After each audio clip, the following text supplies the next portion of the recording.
Westmoreland's headquarters report that the communists planned a massive winter-spring offensive. We know the object was to overthrow the constitutional government in Saigon.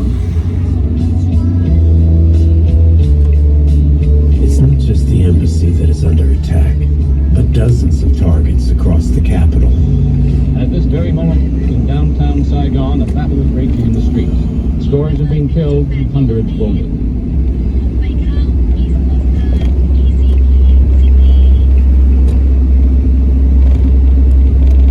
For many young Viet Cong fighters, this is a chance to reclaim their country from what they see as foreign invaders.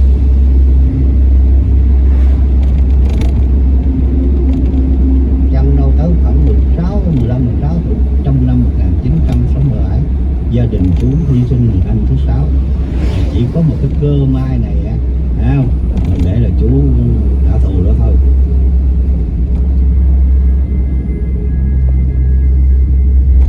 Khi mà có cuộc càn của lính Mỹ, lính Ngụy quê hương tàn phá, giết chóc những trẻ em, những phụ nữ, nung đúc cho tôi thêm một cái mối hận thù thêm. Có nghĩa là ra đi không trở lại. Nhiệm vụ của các đồng chí là đánh ngay vào dinh độc lập.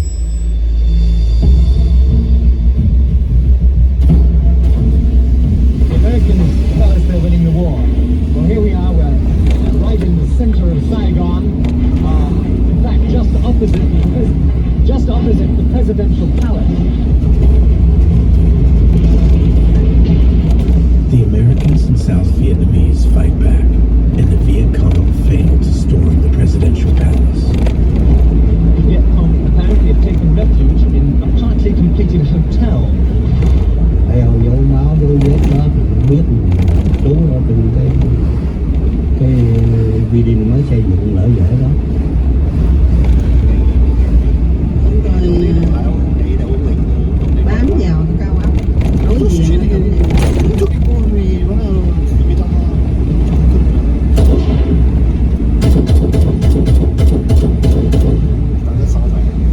còn nghe một tiếng súng nó băng văng trúng lên cái bên hông tôi thôi, thì tôi cũng kêu mấy anh ơi, Nghĩa cũng bị thương rồi.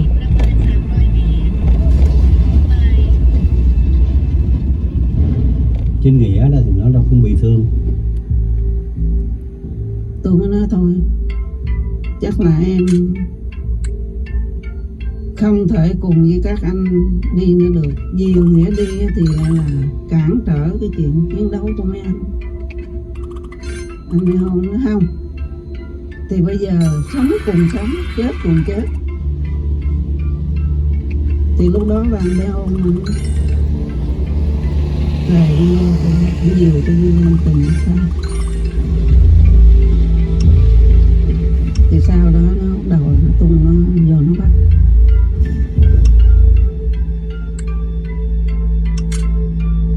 While the Americans fight to get Saigon under control, there are battles breaking out in other towns and cities across Vietnam. The Viet Cong simultaneously attacked just about every major city and town in South Vietnam. It all amounts to the most ambitious series of communist attacks yet mounted, spreading violence into at least 10 provincial capitals. The most fierce fighting of all takes place 600 miles north of Saigon, in the town of Hue. 2 days ago, it was a sleepy backwater, a place where John Bagwell is stationed. When I joined the army, my mother was very, very upset. She cried. I remember at the bus station when I left, she looked at me and she said, "Oh my God, they're going to bring you back in a pine box." I figured I was going to be okay because I was a disc jockey.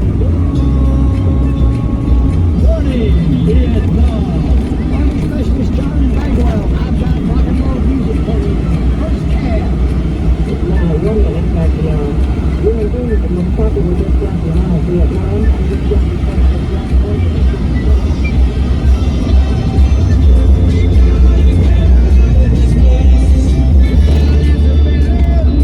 On January the 30th, I got the orders to go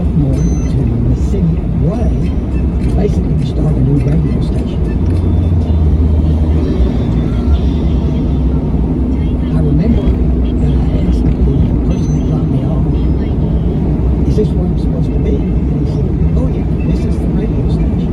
And I looked around, and there was a ladder on the outside, the American Guard. And he said, that's to keep the ducks out of the backyard.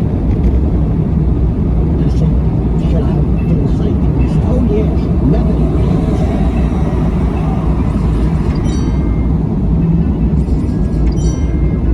The Tet Offensive is about to change that.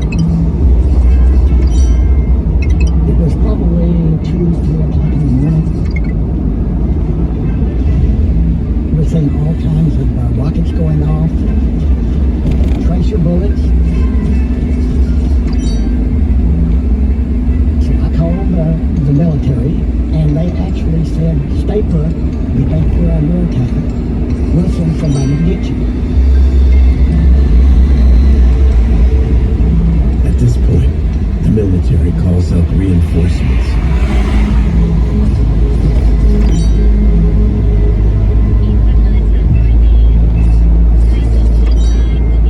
So, how did I hear about Wade? Well, I can believe it. Within the morning, I figured it out, but I was celebrating, going home. A little private comes on, and he said, hey, Lieutenant, Colonel wants to see you. I thought, oh, what the hell? He said, Alex, come on over. I said, I just need you to go up to this place on the Perkin River called Wade.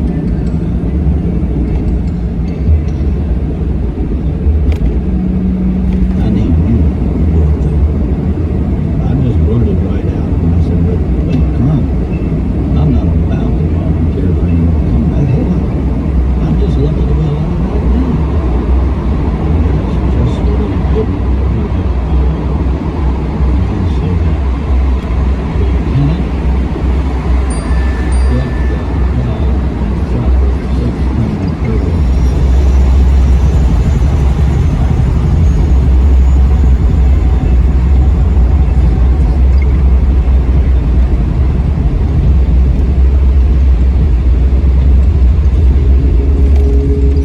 Going across the Perkin River, right into Quay City,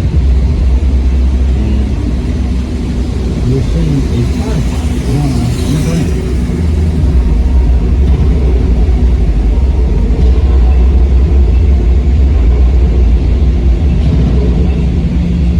All of a sudden, the whole damn citadel opens up fire at us.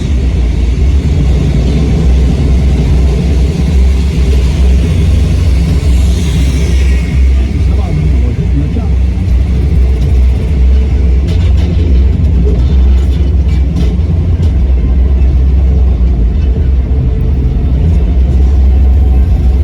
We hit the ground and ran as fast as we could. We start to go through these enemy lines.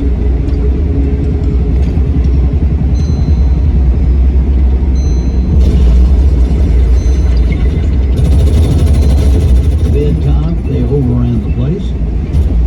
We were surrounded.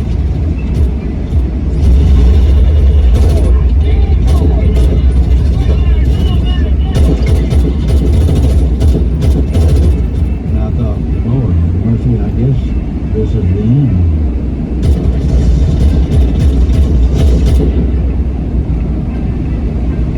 Also heading to Wade is journalist Taya Rosenbaum.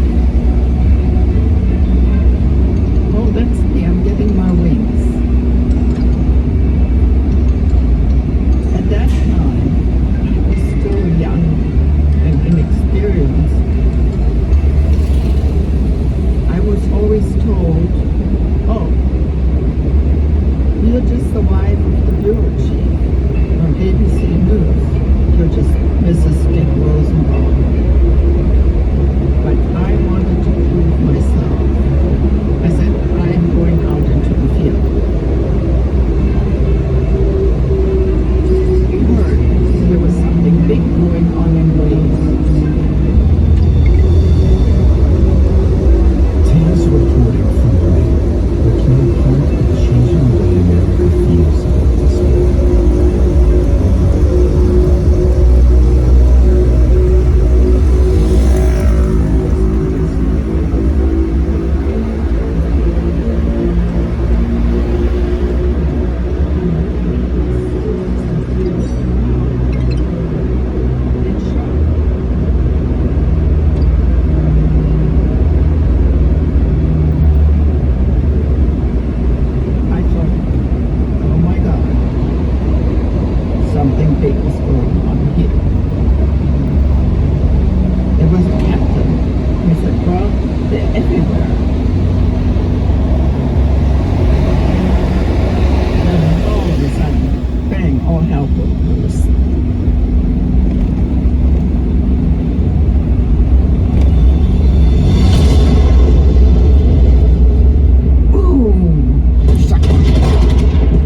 documents the scene on her tape recorder.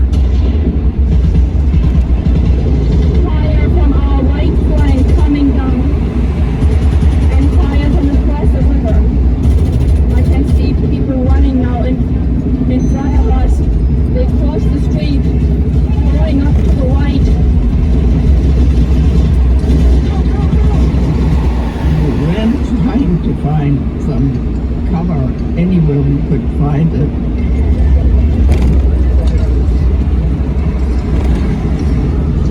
We are crouching behind a wall. The houses in front of us have snipers. Then I see a flag and I'm looking, I said, that's not the South Vietnamese flag. That's the North Vietnamese flag. What is going on here? This is supposed to be the American war. You know, we're supposed to be winning this. These soldiers, they were used to some jungle fighting. But street to street? No. There was this young guy from Kansas.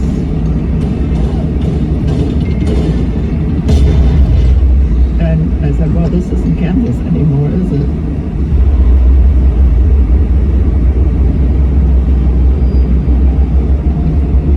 The scariest thing was not knowing when they were going to come. We were disc jockeys. None of us had what I would consider to be actual combat training. And all of a sudden, the North Vietnamese started sending rockets in.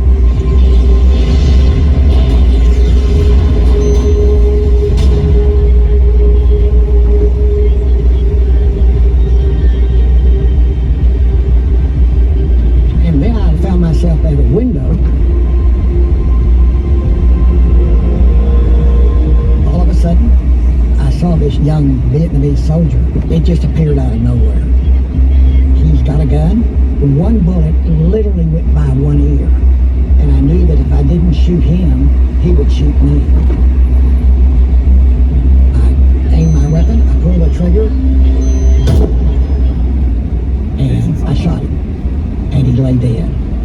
And I remember looking, and the Army teaches you to kill, but they don't teach you how to think when you kill somebody. And this great grief came over me that I had shot somebody. And I didn't really know how to react to that.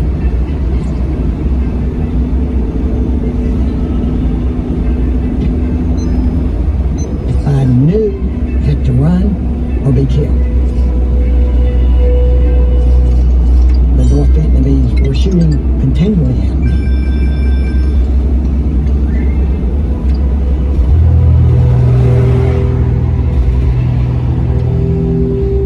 All of a sudden I looked down and I saw a hole and I realized I had been shot.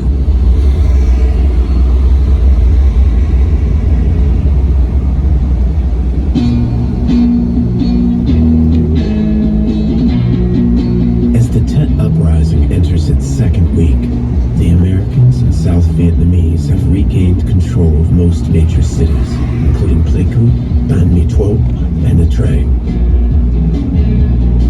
But there's still intense fighting in the Mekong Delta and parts of Saigon.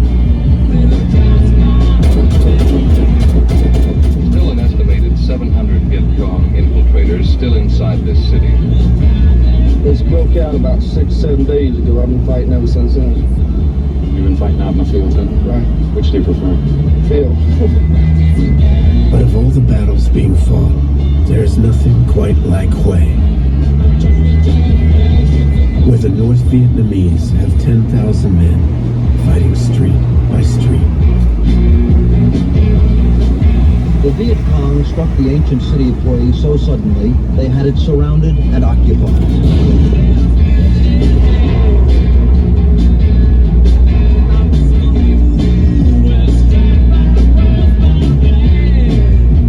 How long do you think it's going to take you to get through this city? We'll be here for a few weeks anyway, cleaning it out. It'll take a little while to get it out of here. Why does it take so long? They're all spider traps all throughout the city. How about you? You getting a little tired of this? say that again. Where they're dug in, huh? Say west a long time, just running around the streets. Really don't know. What's the hardest part of it? I know where they are, that's the worst thing. Running around and running the sewers and the gutters anywhere. Be anywhere. Just hope you can stay alive day to day. Awful sick of her. I'll be so glad to go home. I don't know. It's the worst era we've been in since I've been in Vietnam. Think it's worth it? Yeah, I don't know. They say we're fighting for something. I don't know. The North Vietnamese army make use of Hue's old city walls, using the Citadel, a former fortress in the middle of town, as their stronghold. Alex Wells and the Marines now have to try to take this Citadel.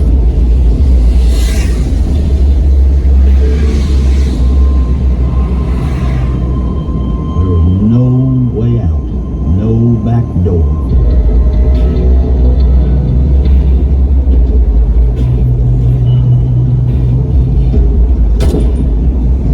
Nobody had any earthly idea that the Viet Cong had that kind of force.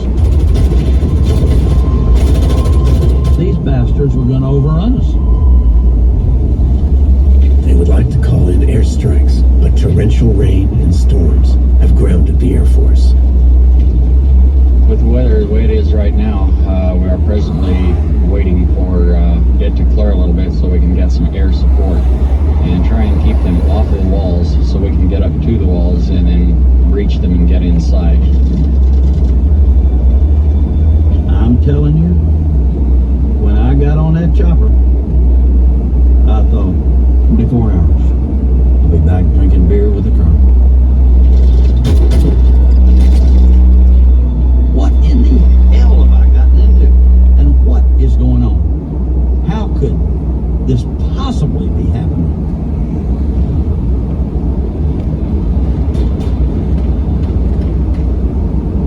We are still crouching alongside the wall and are waiting for orders.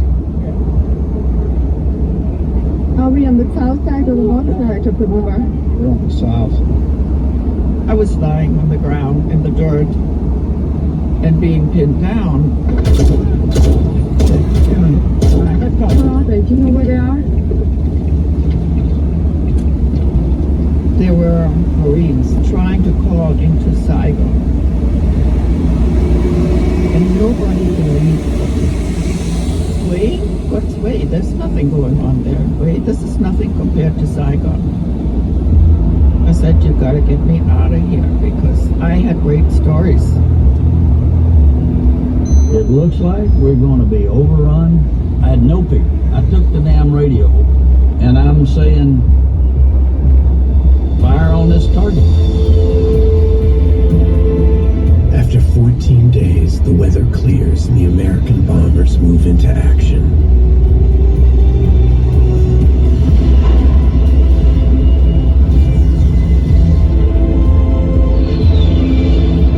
And these guys were firing continuously. We killed hundreds. Blew them up.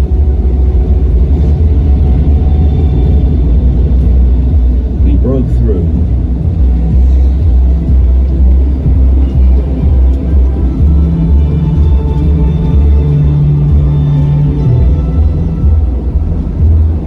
I was up there for a 24-hour mission, which turned out to be 14 days.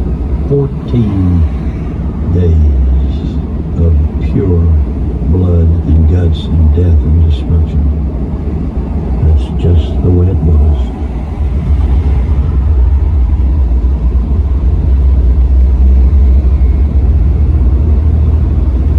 Having been shot in the leg, John Bagwell is now lost in the fields outside Hue.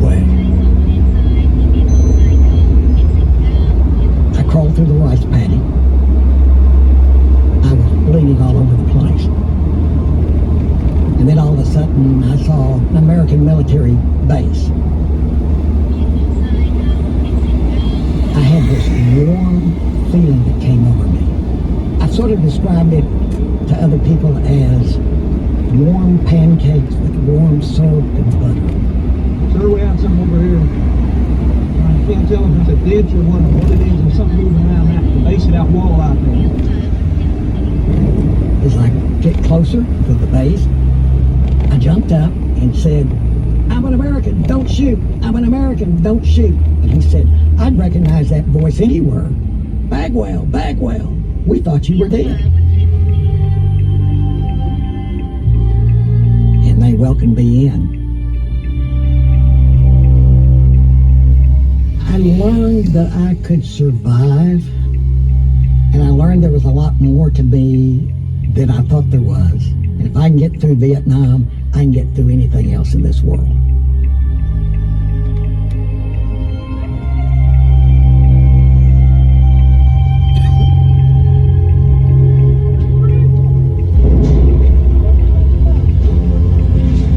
Meanwhile, Taya Rosenbaum is determined to get out of Hue and file her story. There's still snipers all over this place. I knew this was the biggest story ever. And I said, it's not no story at all if I can't get out and file it.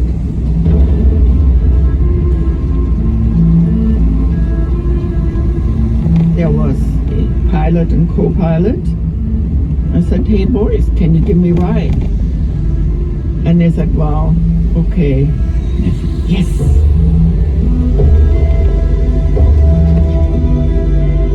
So I filed my story about Hue. I wanted to show something from me. I said, "I'm not the wife of the bureau chief. I'm Taya Rosenbaum."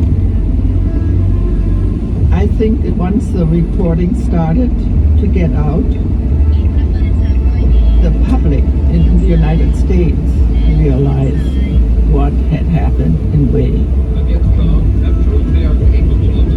I think the thing that gets me the maddest is when I hear only 68 of our men were killed this week.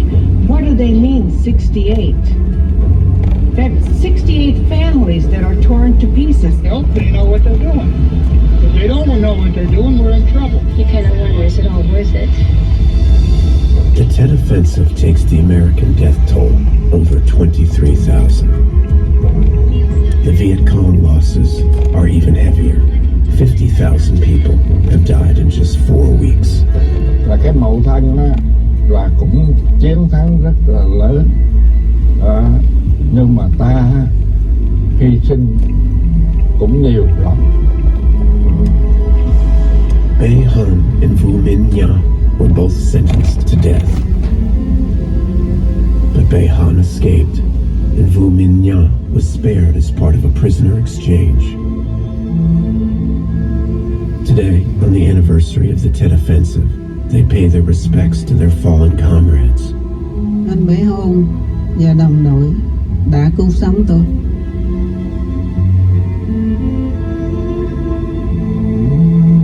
The Tet Offensive has shown America what it's up against. Viet Cong is physically tough. He's cunning. He's an enemy to be respected. I would give anything to have 200 of them under my command. They're the finest soldiers I've ever seen. America's response will be to call up more troops, and the Tet Offensive is really only the beginning.